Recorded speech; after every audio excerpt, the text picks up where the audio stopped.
한 책에서 본 글을 소개하면서 말씀을 시작합니다. 한번 잘 들어보십시오.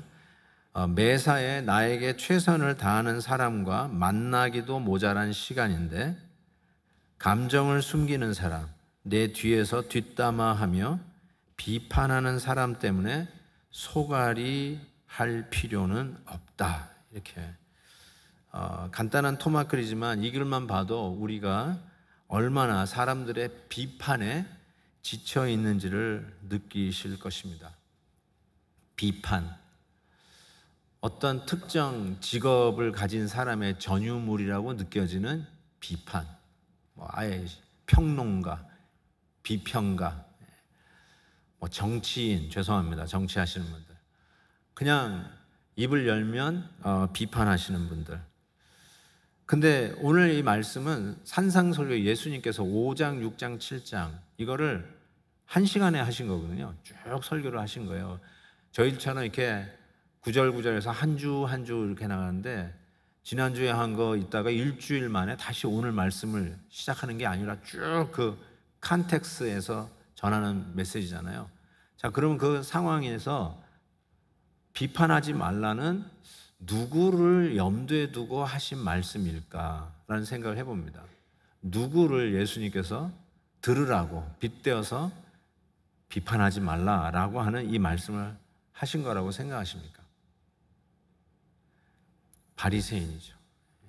바리새인을 염두에 두고 예수님께서 비판하지 말라라고 하는 것입니다. 바리새인들은 비판의 전문가입니다. 그리고 그 한 말이 틀리지도 않습니다. 야, 이 뒷골목에 살인자들아, 왜 살인하고 있어? 왜 사람의 인명에 피해를 주는 그런 악한 짓을 하는 거야? 이 음란하고 이 타락한 자들아, 왜 간음하고 있는 거야? 하면서 비판을 합니다. 당연히 맞는 말인데 오늘 예수님께서 그들을 향해서 비판하지 말라고 했던 이유가 뭘까요? 이 바리새인들의 비판을 보니까 그 비판이 맞는 말임에도 불구하고 그 내심 깔려있는 생각은 우리는 안 하는데, 나는 안 하는데, 나는 깨끗한데 이것들아 한다는 것이죠. 자기는 안 한다는 거예요. 그래서 예수님께서 네가 그 비판을 하는 그 비판의 잣대로 너희들도 비판을 받을 것이고 남을 헤아리는 그 헤아림으로 너희도 헤아림을 받을 것이다. 고로 비판을 받지 아니하려거든 비판하지 말라라고 한 것이죠. 살인 안 했다고요? 형제를 향해서 라가라 하는 자, 형제를 향해서 이 바보야, 어이 stupid, you already commit murder. 네가 그 잣대를 내면 너도 살인자다. 음란한 세대를 향해 왜 간음하냐고 비판하는 바리새인들에게 여자를 보고 음욕을 푸는 자마다 이미 간음했다. You already commit adultery. 그러면서 네가 판단하고 네가 헤아리는 그 잣대로 너희도 판단을 받을 것이라 라고 했던 것이죠. 그러면서 그들이 하는 이 비판이 결국은 사람을 해쳐요. 결과론적으로 바로 잡는다고 생각했는데 아니에요. 사람을 해치고 속해 있는 공동체에 상처를 주고 공동체가 무너진단 말이에요. 그래서 이 바리새인들의 마음속에 이런 마음이, 이거를 이렇게 예수님이 지적합니다. 3절 보시니까 어찌하여 형제의 눈 속에 있는 티는 보고 내 눈 속에 있는 들보는 깨닫지 못하느냐 하고 정신 확 나게 이 비유로 바리새인들의 정직한 모습을 예수님이 지금 보여주고 있는 것이죠. 혹시 그림 있나요? 그림.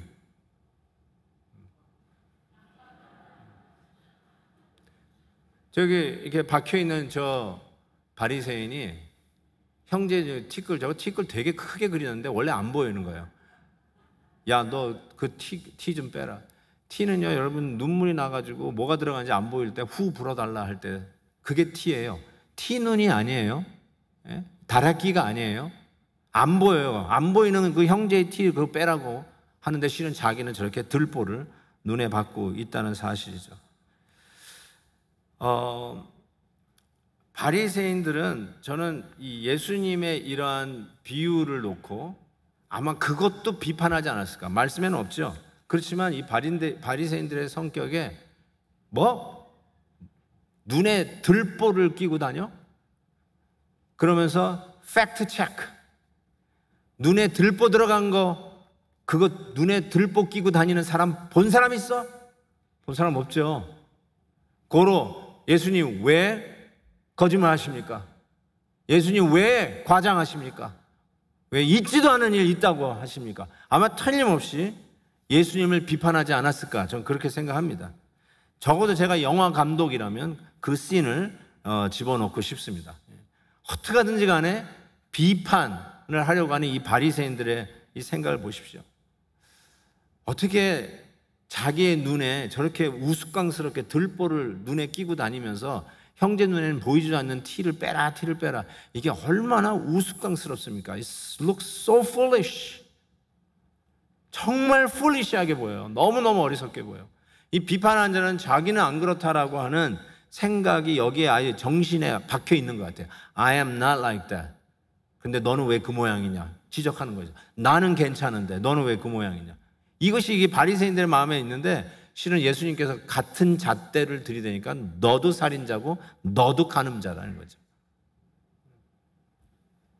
자, 그래서 오늘 우리에게 주시는 메시지잖아요. 지금 그 당시에 바리새인을 빗대어서 하는 말씀이지만 오늘 우리에게 주시는 말씀이니까 겸손하게 혹시 내 눈 속에 있는 들보는 뭘까? 나는 그런 게 없을까? 한번 겸손한 마음으로 마음의 문을 열고 나에게 한번 적용하면서 메시지를 들었으면 좋겠습니다. 제가 3가지 정도를 말씀 속에서 내 안에 있는 들보는 이런 것이 아닐까 생각해 보는데, 첫째는 용서는 하지만 잊지는 않겠다라고 하는 요 멘탈리티, 이게 내 눈 속에 있는 들보입니다. 이게 무슨 말이냐면 이런 거 있잖아요. 우리가 뭐 하루 24시간 비판을 하지는 않잖아요. 또 못마땅한 것이 있어도 그걸 그때마다 하는 게 아니라 꾹 참는 거예요. 이렇게 내가 참아준다. 내가 이번엔 참는다. 내가 대의를 위해서 내가 참는다. 그런데 나중에 또 비슷한 일을 보면 내 그럴 줄 알았다. 지금이 네 번째. 내가 이번에는 가만 안 있겠어. 그렇게 이야기를 하는데, 그러니까 처음에 한 개는 절대로 용서한 게 아니에요. 용서한 게 아니에요. 여러분이 용서했다고 생각하고 잊겠다고 했지만 잊지를 않는 거죠. 세고 있는 것이죠. 마태복음 18장에 예수님께서 이런 말씀을 하셨어요. 그때 베드로가 나와 이르되 주여 형제가 내게 죄를 범하면 몇 번이나 용서하여 주리이까? 7번이까 하오리까? 예수께서 이르시되 내게 이르노니 7번뿐 아니라 7번에 70번까지라도 할지니라. 이게 490번만 용서하고 491번째부터는 용서 안 해도 된다는 말인가요? 아니죠. 세지 말라는 거죠. 용서라는 성경적 정의는 잊어버렸다라는 뜻이에요. 정확하게는 죄는 빚을 탕감해 줬다는 뜻이에요. 용서는 나에게 빚진 거를 없는 빚으로 탕감해 줬다는 뜻이에요. 그 말은 정확하게 그 빚을 잊어버리셨다. 잊어버렸다. 세고 있는 게 아니에요. 그런데 정작 자기는 용서했다고 참았다고 하는데 실은 뒤에서 세고 있는 거야. 그 세면서 또 다른 실수와 또 다른 잘못을 하지 않는가 하고 형제의 그 삶을 째려보고 있는 그 눈빛을 본 적이 있는지요? 뭘 잘못하고 있나? 세고 있는 그 형제의 눈을 보신 적이 있는지요? 숨이 막힙니다. 숨이 막혀요. 여러분은 모를 거예요. 비판하는 자기 자신은 안 보여요. 그 눈이. 숨이 막힐 겁니다. 근데 용서는 잊어버렸다는 뜻이에요. 예수님께서 여러분을 몇 번 용서해 주셨을 것 같습니까? 70번씩 7번, 490번 용서해 주셨나요? 아니요. 수천 번, 수만 번 용서해 주셨을걸요? 그러면서도 예수님께서 야, 너 9,999번 용서해서 한 번만 더 그러면 너 국물도 없다. 그러신 적 있나요? 늘 우리 주님이 우리를 용서해 줄 때는 처음 용서해 주시듯 용서해 주셨잖아요. 근데 우리는 형제들의 잘못을 세고 있어요. 그게 여러분의 눈에 있는 들보입니다. 가끔 청문회, 당신 옛날에 이런 거 한 적 있잖아요. 그랬잖아요. 이 말 했잖아요. 돈 받았잖아요. 막 이렇게 하면은 가끔 대답하는 분이 이런 얘기 하죠. 기억이 없습니다. I have no recollection. 미국 청문회에서도 그래요. I have no recollection. 무슨 소리예요? 기억이 없습니다. 회상해봤는데 아무 생각이 없습니다. 그런 적 기억이 없습니다. 마치 어쩌면요, 이게 뭐 좋은 예는 아니지만 형제를 향해서 I have no recollection. 용서는 그런 뜻이에요. 용서해 줬다고요? 내가 이번이 몇 번째인 줄 아냐? 이거면은 여러분이 용서를 했다고 하지만 기억하고 있는 거예요. 세고 있는 거예요. 그것이 여러분의 들보다. 이 비판하는 사람들의 눈에 있는 들보다라는 생각을 합니다. 두 번째는 사랑 없는 비판, 이렇게 말씀드리고 싶어요. 에베소서에 보면 오직 사랑 안에서 참된 것을 하여, 한국말로는 참된 것 한다 이렇게 되는데 영어로 보시면 instead speaking the truth 하는 거예요. 말을 하는 거예요. 진리를 말하는 거예요. speaking the truth in love 이렇게 얘기했어요. in love. 여러분이 이게 사실입니다. This is the fact. 이게 진리입니다. This is the truth. 그렇게 이야기하는데 그 이야기를 듣는 형제들이 아멘 해야 되는데 아멘을 안 하고 오히려 마음의 상처를 받아요. 마음에 응어리가 생겨요. 그리고 하는 말이 저 사람은 다시는 안 봐. 저 사람은 다시는 밥 안 먹어. 이런 일들이 일어나는 거예요. Why? 왜 그럴까요? 팩트는 얘기하는데 in love, 사랑 안에서 이야기를 하지 않았기 때문에 그래요. 부부 사이를 갈라놓는 가장 잘못된 언어가 뭔지 아십니까? 부부 사이의 의가 깨지는 가장 잘못된 말버릇이 뭔지 아닙니까? 오늘 남편이 참 지치고 어깨가 축 처져가지고 집에 들어왔어요. 여보, 미안해. 이번 일도 잘 안 됐네. 그랬어요. 그랬더니 아내가 이렇게 얘기합니다. 내가 그럴 거라고 그랬지. 내가 뭐라고 그랬어? 내가 그럴 거라고 그랬잖아. 나는 사실만 얘기해. 내가 사실 아닌 거 얘기한 적 있어? 그래, 내가 하지 말라 그러는데 왜 해가지고 또 이런 말 해? 나는 원래 사실만 얘기해. 원래 사실만 얘기해. 이게 부부 사이를 갈라놓는 거예요. 사실만 얘기하는 게 부부 사이를 갈라놓는다니까요. 배우자의 마음에 상처기를 주는 것. That's the fact. 그게 팩트예요. fact. 그게 사실이라고 하는데 그 사실이 내 아내와 내 남편을 세우지 않고 깎아내리고 허물어뜨리는 거예요. 사실, fact, 진리, 이게 세우는 게 아니라 사람을 죽여요. 저는 우리가 지양했으면 좋은 말버릇이 있어요. 하지 말았으면 좋겠어요. 그래서 오늘 이후로 우리 베데교회 성도님들은 이 말버릇은 없앴으면 좋겠어요. 그게 무슨 말버릇이냐면 얘기를 하다가 이렇게 얘기하는 거야. 솔직히 말하면 하고 얘기하는 거. 막 얘기하다가 솔직히 말하면 내가 목사님이 좋아서 이러는 줄 아십니까? 라는 든지 내가 솔직히 말하면 내가 모든 것이 다 잘 돼가지고 내가 이렇게 꾹 참고 있는 줄 아십니까? 그 앞에 항상 솔직히 말하면 하고 나오는 말이 그게 사람을 무너뜨리더라고요. 그게 사람에게 상처를 주더라고요. 그래서 이야기하다가 솔직히 말하면 하면은 우리 모두가 스탑! 하십시다. 스탑! 목사님이 솔직히 말하면 그 뒤에 말은 하지 말라고 했잖아. 우리 그 얘기 하지 맙시다. 솔직히 말하면 하면은 무조건 스탑! 하시기. 동의하시면 아멘. 네. 그 말 하지 말기. 말버릇 하는 분들이 있어요. 저도 어쩌면 했을지 모르겠어요. 제가 기억이 안 나요. I have no recollection. 그렇지만 그런데 만약에 솔직히 말해서 to tell you the truth 이런 거 영어로 막 to tell you the truth 그 다음에 하는 말이 사실인지도 모르고 팩트인지는 모르지만 그게 진짜 사람을 죽이더라고요. 솔직히 말하는 게 사람을 죽여요. 그래서 앞으로 우리 그 말버릇 우리 교회에서는 없애기. 기억하세요?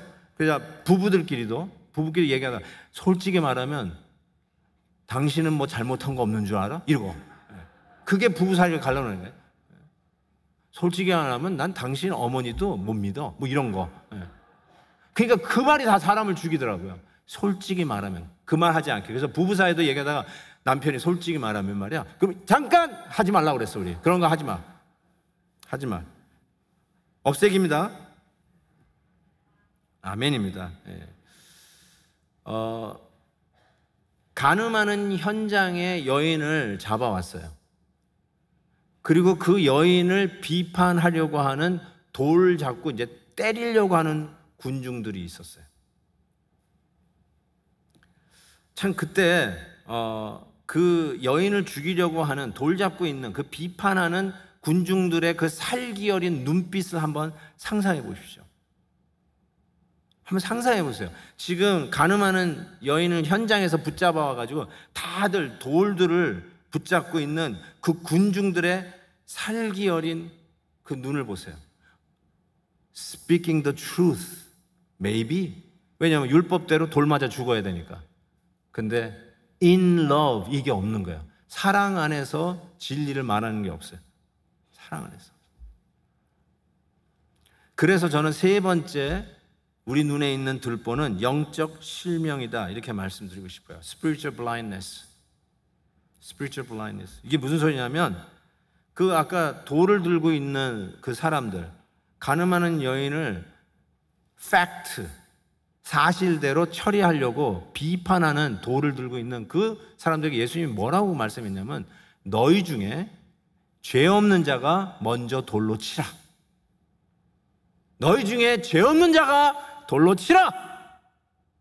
비판에 돌을 들고 그 누구를 향하여 돌팔매질 하려고 하는 너희들아, 너희 중에 죄 없는 자가 먼저 돌로 치라. 그게 뭐예요? 자기의 죄를 못 보는 영적 실명의 자들을 향해 주님이 외친 거 아니겠어요? 자기가 죄인인지는 몰라요. 사도 바울이 다메섹에 있는 크리스찬들을 죽이려고 말 타고 살기 등등하게 올라가다가 예수님을 만났어요. 살기 등등하게 말 타고 크리스찬 죽이려고 하는 사도 바울, 이전 사울이야말로 바리새인 중에 바리새인이죠. 어떻게 저것들이 저러냐? 우리나 의롭게 사는데 어떻게 저럴 수 있냐? 하며 그들을 죽이기 위해서 올라갔던 그 살기 등등한 사울이 예수님을 만나고 나서 그 다음에 그의 인생의 말년에, 초창기가 아니에요. 크리스찬 되고 초창기가 아니라 말년에, 즉 그가 말년에 쓴 것이 목회서신이에요. 디모데전서, 디모데후서가 그가 말년 죽기 전에 쓴 서신인데 그 디모데전서에서 이렇게 얘기했어요. mit보다 모든 사람이 받을 만한 이 말이요 그리스도 예수께서 죄인을 구원하시려고 세상에 임하셨다 하였도다. 죄인 중에 내가 괴순이라.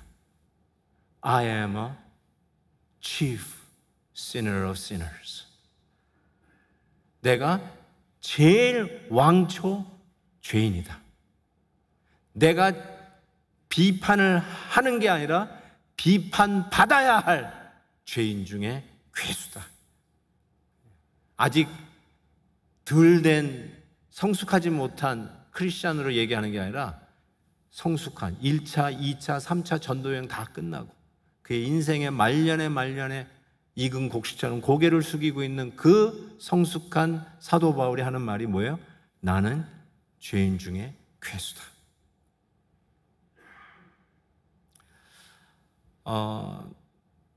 뭐 못마땅한 배우자에게 왜 또 저러지? 하고 비판하고 싶다가 은혜를 받았으니까 보니까 내가 잘못한 게 더 많아.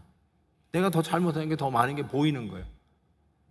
그래서 이게 용서를 할 수 있는 이 쿠션이 생기기 시작해요. 내 마음에 옛날에 그런 걸 감당을 안 됐거든요. 그냥 까칠하게 굴고 그냥 그냥 쥐잡듯이 그냥 잡았던 내 성격인데 은혜를 알고 나니까 그걸 지적하려고 하고 그거를 또 옛날 버릇처럼 막 신랄하게 비판하려고 하다가 지금 내가 더 큰 죄인이지, 나를 봐야지 참, 이러면서 그 형제들의 잘못과 그것을 품을 수 있는 여유가 생기기 시작하는 거예요. 얼굴 표정이 좀 바뀌기 시작하는 거예요. 눈에서 도끼가 빠지기 시작하는 거예요. 그렇게 매섭게 쳐다보고 살기등등한 눈에서 그 도끼가, 살기가 빠지기 시작하는 거예요. 왜요? 은혜를 아는 거예요. 내가 은혜를 받은 거예요. 이 비판하지 말라는 말은 분별도 하지 말라는 뜻은 아니에요. 분별, discernment, 이것도 하지 말라는 게 아니에요. 아이들이 뭐 마약하고 있는데 야 그건 잘못된 거야, 오 비판하네요. 그것도 하지 말라는 게 아니에요. 당연히 위험한 데 가고 있는 거 붙잡아야죠.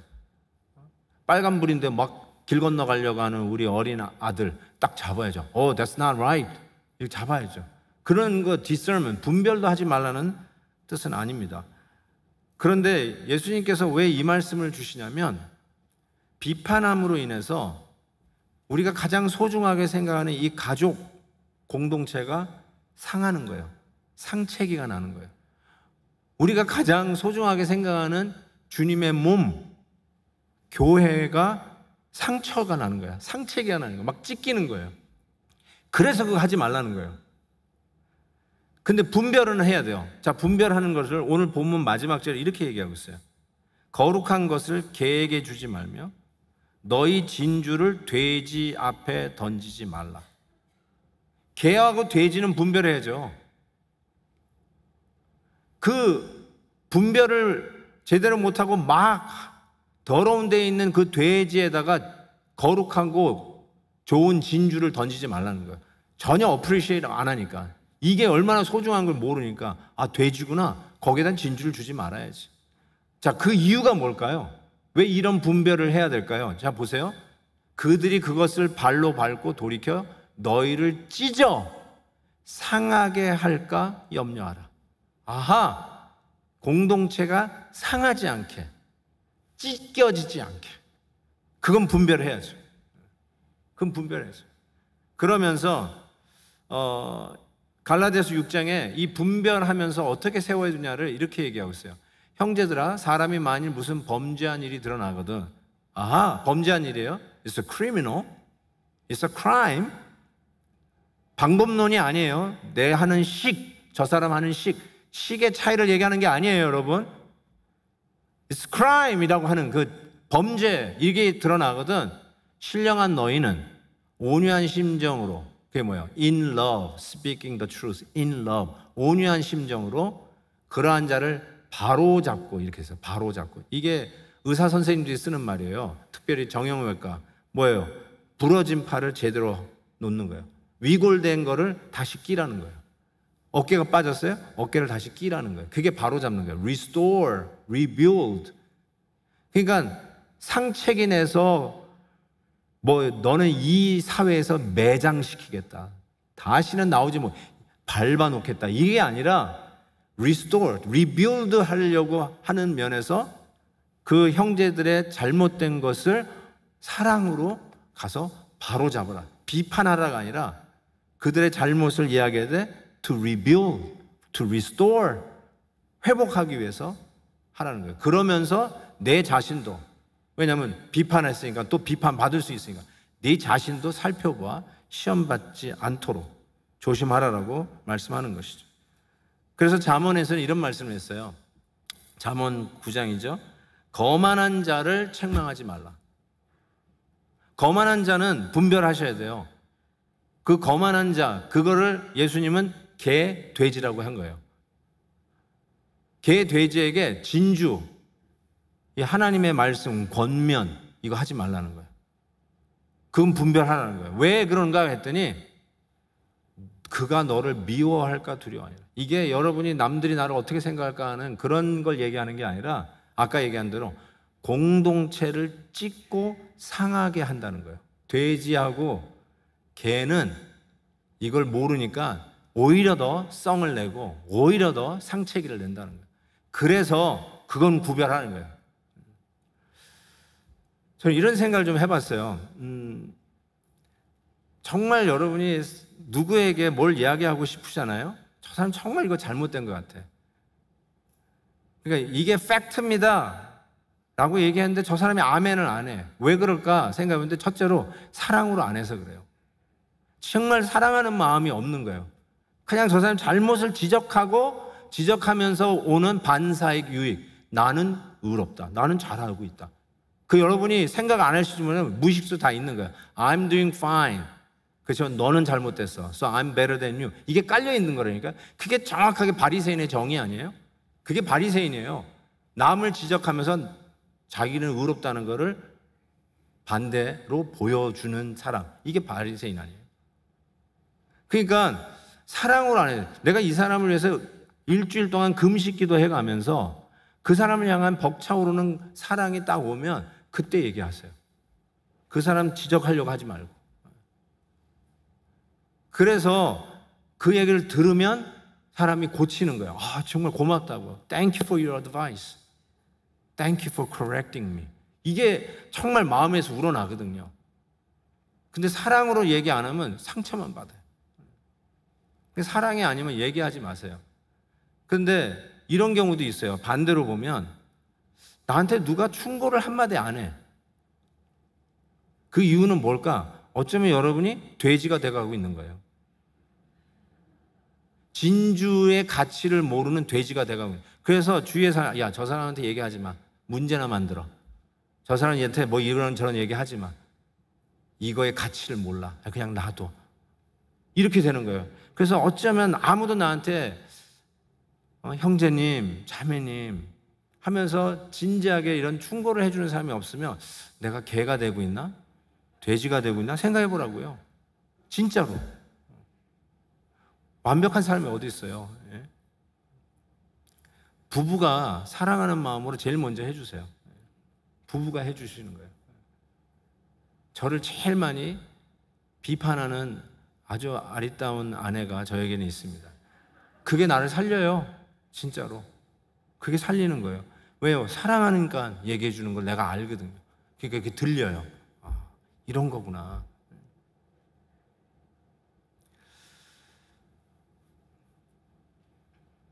저는 그러면 이게 어떻게 가능할까? 이게 쉽지 않잖아요. 야, 비판하지 말라. 그러면서도 speak the truth in love. 이걸 어떻게 이게 가능할까요? 우리의 그런 인격 안에서 이게 어떻게 가능할까?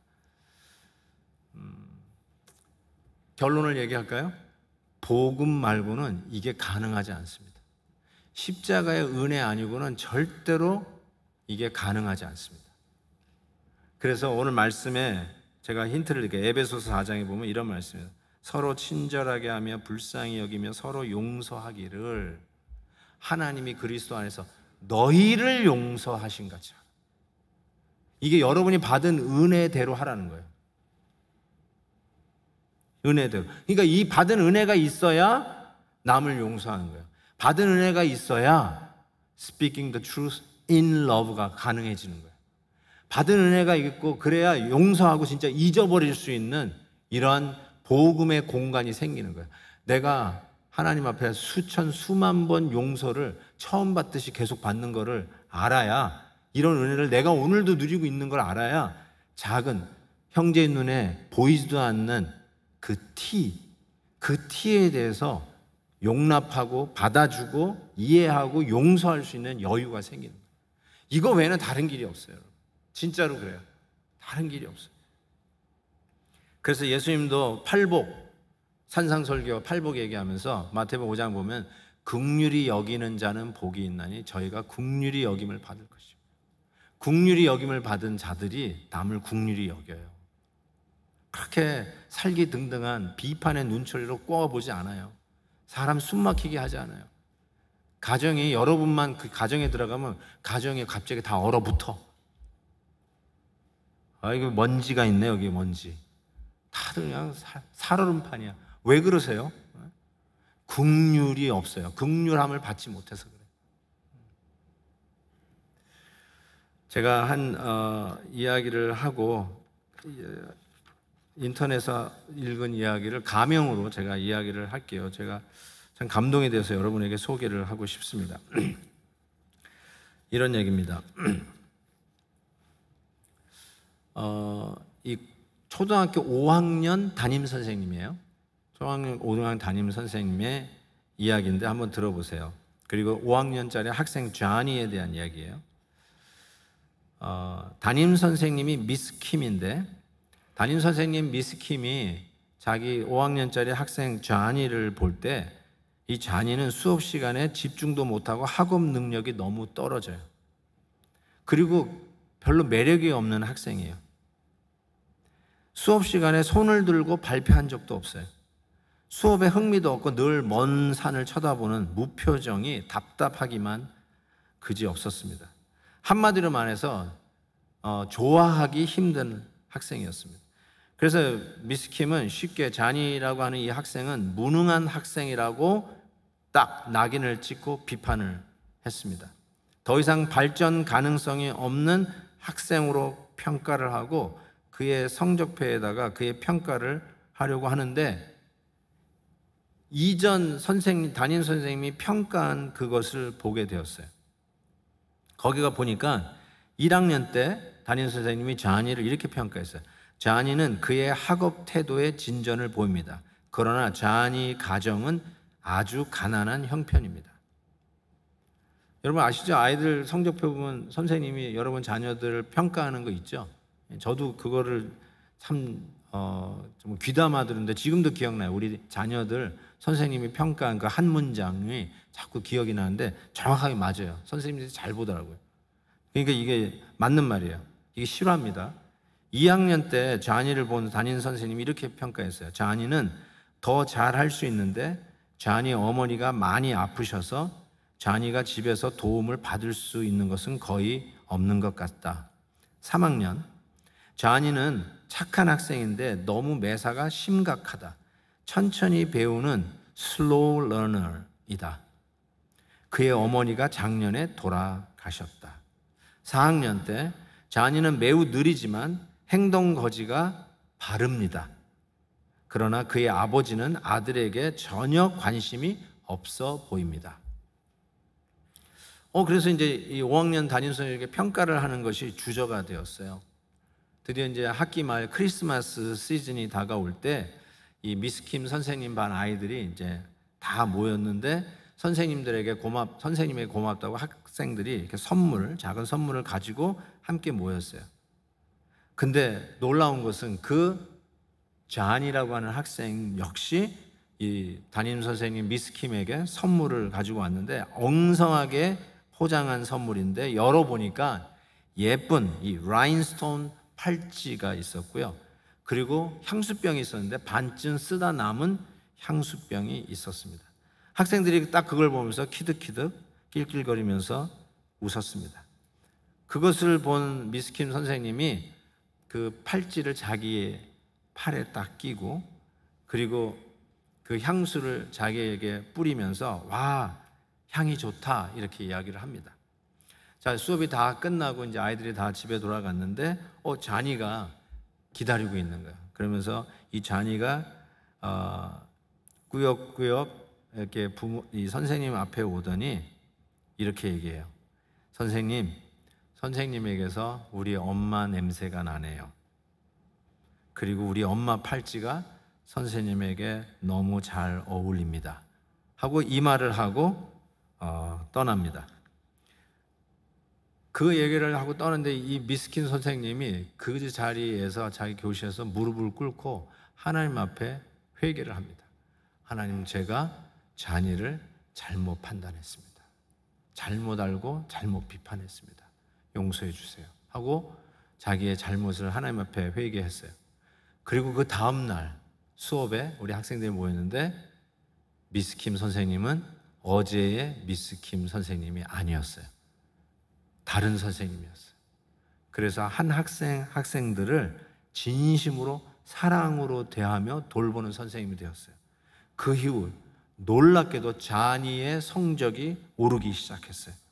그리고 좋은 성적으로 초등학교를 졸업했습니다. 그 후 졸업한 이후로 미스 킴 선생님은 쟈니의 이야기를 듣지 못했다가 나중에 자니로부터 편지가 왔어요. Dear Miss Kim, 선생님, 저는 선생님께 제일 먼저 알리고 싶었습니다.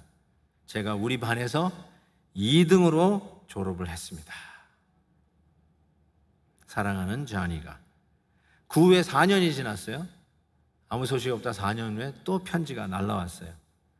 이렇게 답이에요. 선생님께 제일 먼저 알리고 싶어서 편지 씁니다. 대학은 쉽지 않았지만 이번에 수석으로 대학을 졸업하게 되었습니다. 사랑하는 자니가.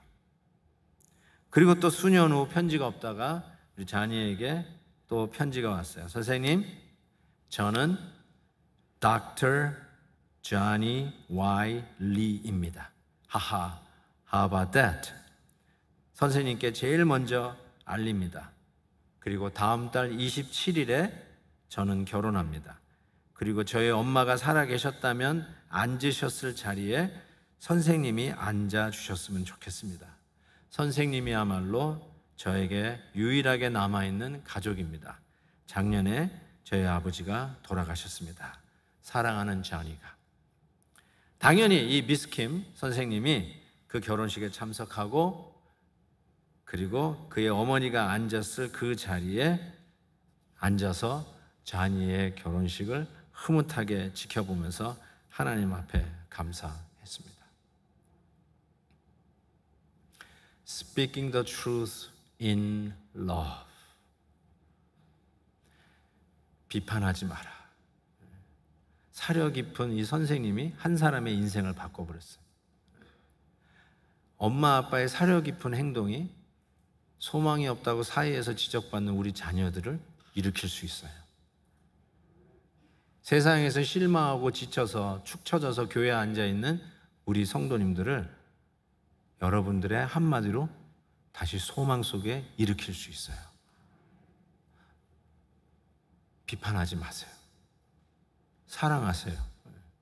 사랑하기도 바쁜 세월 속에 우리 주님이 여러분에게 베풀어 주신 그 사랑, 수도 없이 세지도 않고 용서해 준 그 용서를 받은 그 은혜로 여러분도 충분히 베풀고 나누고 우리 주위에 가장 소중한 우리 가족들, 가장 소중한 주님의 몸된 교회, 우리 교회를 건강하게 세워갈 수 있으리라고 믿습니다.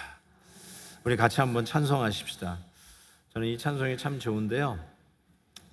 우리 구주와 함께 죽었으니, 얼마나 비판을 받을 때도 힘들고 비판을 했다면 하나님 정말 죄송합니다, 회개할 게 얼마나 많겠어요. 그래서 오늘 이 말씀 찬송 부르면서 하나님, 내가 건강한 게임 체인저로 살게 해주세요. 세상 사람들이 사는 대로 게임 플레이어 되지 말고 진짜 이 세상을 바꾸는 은혜를 경험한 게임 체인저로, 우리 가정을 바꾸는 게임 체인저, 건강한 교회의 새로운 출발을 알리는 게임 체인저. 여러분의 일터가 삶의 경쟁에 치열한 지옥과 같은 현장이 아니라 천국과 같은 일터가 되는 게임 체인저의 그런 결단이 있기를 진심으로 바랍니다. 우리 2절 3절을 한번 부르면서 결단하는 마음을 갖겠습니다. 마음속에 시험을 받을 때와 무거운 근심이 있을 때에 주께서 그때도 같이 하사 언제나 나를 도와주시네. 언제나 주는 날 사랑하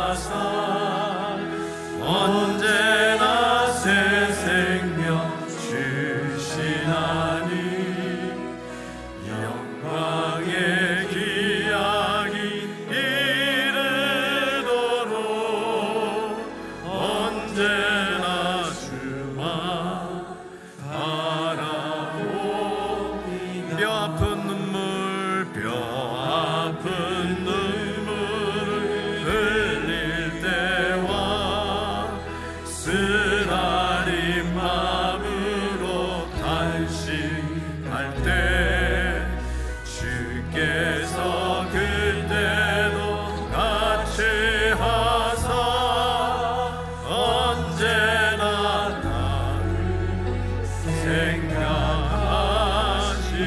아멘. 언제나 주는 날 사랑하사 언제나 새 생명 주시나니 영광의 기약이 이르도록 언제나 주만 바라봅니다. 같이 한번 고개 숙여 기도하겠습니다. 우리 한번 하나님 앞에 내 눈에 있는 들보를 빼는 기도를 하겠습니다. 용서는 했다고 하는데 잊지 않고 세고 있는 그 비판 의식, 그것이 나를 이렇게 썩게 만들고 여유가 없게 만들고 나도 모르게 내 얼굴에 미소는 사라지고 나의 눈매는 살기가 등등하고 잘못하기만 해봐라 뭘 벼르고 있는 사람처럼, 하나님 이게 내 들보군요.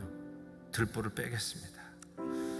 사랑 없는 비판, 팩트를 얘기한다고 하고 이게 사실이라고 얘기하지만 사랑이 없어서 결국 사람을 상처 주고 내가 사랑하는 이 가정과 내가 아끼고 아껴도 시원치 않는 교회에 상처가 내고 찢는 이러한 아픔을 주는 사람이 되었습니다. 하나님 이 들보를 빼겠습니다.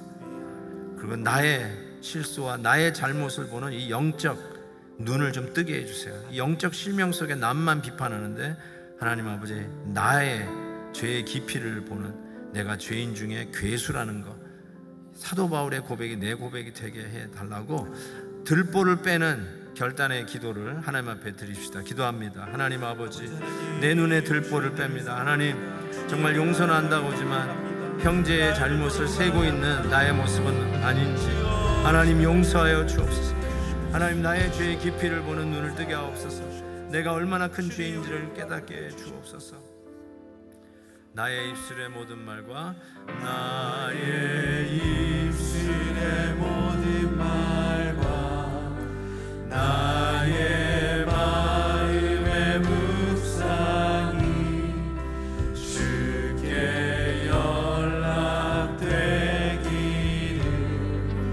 원하네. 다시 한번 나의 입술에서 나오는 모든 말, 나의 입술의 모든 말과 나의 마음의 묵상이 주께 연락되기를 원하네.